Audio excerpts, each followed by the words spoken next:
Yo, what's good, YouTube? It's your boy AJ. I'm here with Rage and Syph. The New Orleans Pelicans. Can they go to a chip this year? This is a very interesting story. We're about to break it down. Make sure you guys hit that like button and subscribe. Right now it's in the Hoops World. Hoops World. We played that I want to kill everything in front of me, so 670. I hit the streets just to get a bag. I'll pack, he got toe tagged. I punched the nigga for shorty. I'm John Woo with the 40. You not gang nor the homie. Don't bro me, no, you don't know me. Gang shit, members only. You wasn't there, I was lonely. You wasn't there, I was lonely. Dog nights, blicky on me. I was just stacking my commas up. Head down, trying to run it up. These niggas be some of the players that you brought up at your press conference, Zion Williamson, Herb Jones, you said you want to be on that first team all defense with Herb. 100%. Do you value defense over offense? I value just playing the right way. And playing the right way is, defense wins championships. Obviously, you got to score the basketball too. But just it's something for me like. Yeah, yo. So this Pelican story is very interesting. We're gonna break this down because they made some good additions this season, this off season. I mean, a lot of storylines. You got the Brandon Ingram situation going on. You got Dejounte Murray coming to the team. Zion's injury concerns always a problem, but I want to start with the Dejounte addition. So from ESPN basically said the Pelicans added Dejounte Murray. They sent 2 first-round picks, a 2025 selection via the Lakers, and the 2027 selection, the least favorable, to the Hawks for the 27-year-old Dejounte Murray. So this was a really interesting move because the Pelicans, they've been just that team that's just been in the middle of the Western Conference for like years now, ever since they got BI and Zion. But they needed a player that could take them over to the next, like the level that they need, another level. What was your reaction, Rage, to like Dejounte coming to the team? Like, do you think he's a needle mover? What do you think about Dejounte? Well, at first there was still we've heard a lot of rumors on Brandon Ingram this whole time, and he didn't get moved. So it was an indication. It was like, oh, okay, well It was like, okay, well they look really good. Yeah. There was still concerns about the center, but at the the trade that they got him at, that first round pick via the Lakers and that other pick, which was also fine, was really good. They've been kind of, like you said, average, but that was the offense that they needed. Watching them in the playoffs and in the play-in, when Zion got hurt, the offense was stagnant quite a bit.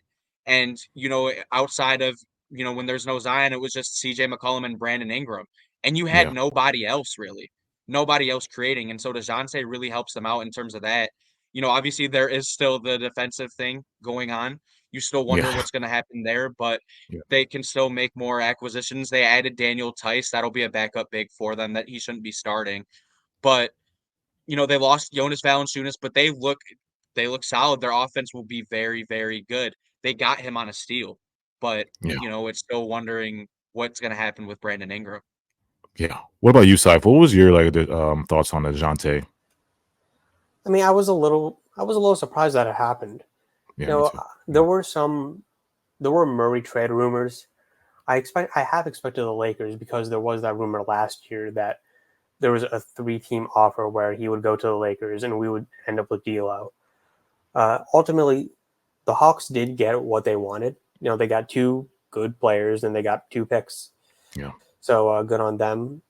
As for the Pelicans, look, it gives them a real point guard, because that's their biggest weakness last year. Now, they did a great job playmaking by committee. Ingram averaged over 5.5 assists per game. Zion averaged 5 assists per game. McCollum averaged 4.6 assists per game. Murray gives them a real guy that could really run pick and rolls and driving kicks. And offensively, he's gotten better as a 3-point shooter. Something that he didn't really have in San Antonio, that he developed as an Atlanta Hawk. Last season, shot 39% on catch and shoot threes on almost 4 attempts per game. So he could play off ball, he could play on ball. Defensively, the concern with him is, can he go back to the defender he was in San Antonio? Yeah, because we heard that clip that he was like, he was so excited he's going to play with Herb Jones, and like the Pelicans have 2 really, really, really great wing defenders with Herb and Trey. Like, these are really good wing defenders. So he was excited to like playing with them. And then that was a good point you made with CJ McCollum. He is not a point guard. Like every time I watch CJ McCollum, I'm like, they force him to be in that role, and it just doesn't look good. He flourishes when he's like off the ball. Like those peak years when he used to go to the Western Conference Finals with Dame, he was playing off the ball. Dame was the point guard.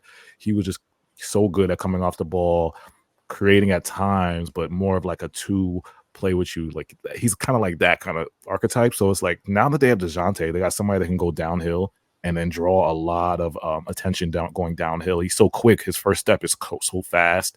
He'll get downhill on you, and then you have to collapse, and it's going to open up for the shooters. So with the Pelicans, right, I'm looking at their cap, and they're actually really, really doing well. I mean, their total salary is $172 million. They're under the first apron by a couple million. So they have a lot of flexibility here to actually get a center because they lost Valanciunas. Now, their centerpiece is really, I'm looking at the centers. I just see Yves Missy. I guess that's the guy they drafted. Jordan Hawkins, Jeremiah Robinson, Matt Ryan, Daniel Tice. And you got Jose Alvarado. So it's like Daniel Tice, Yves Missy. I guess he's a rookie, right? You got to do better than that. Is it too late for them to make a move, or do you guys have any like good center? I know we were talking about this before, but do you guys have any good centers in mind for this Pelicans to make a possible move for? No trade packages, just a centers you have in mind around the league that's realistic. Do you guys have any? Realistically, like a good center, it's hard to say because the centers that you'd want, contenders have them, and contenders aren't going to give them up unless you really give up something. So I can't think of that scenario. Yeah. Maybe they could try and attempt like a low risk, high reward thing.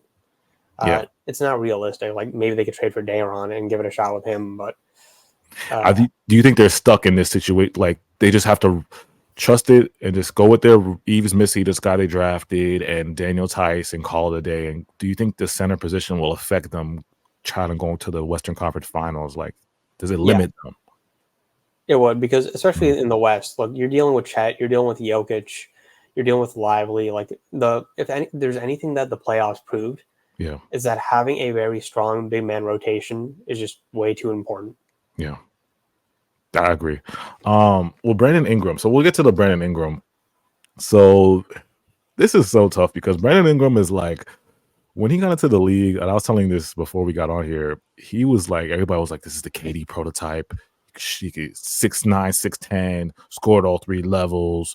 You know, he's got his he's a mid-range assassin. Very, you know, he's just that great wing scorer that you need. And then we get into this year, right? And his contract is expiring next year, right? I think it's 2020. Yeah, next year he's expiring. The Pelicans were gonna trade him. They were on the brink of trading Brandon Ingram. They were looking for trade partners around the league, and then they make this big move with Dejounte, which makes them even better. So it's like, why do you guys think Brandon Ingram hasn't been traded yet? Do you think the Pelicans are going to keep him and be like, you know what, we'll just take the L. If he leaves, or we'll just wait till the deadline? What do you think, Rage? So right now, they're just kind of waiting to see. Like we talked about this earlier, but you know, with the way the CBA is and just what time in the season that we're at, the off season, they kind of can't make any moves, and there's just nobody that's going to be trading right now too much. They might have to go. You know, they're going to have to go into the season and see what's up. Then there's going to be things that change, but the thing is that now Brandon Ingram he's due for an extension, and it's going to be very, very, very expensive. And a team that trades for him, they're going to have to know, is he going to resign there? Is he going to resign there? And it's going to be expensive too. Do they want to resign him? Do these teams want to take on a guy of Brandon Ingram's caliber at a very expensive contract? And he's not, you know, a number one option on a team where, you know, you're contending for a title. He might be your number two, so you might be willing to pay him just with how everything goes.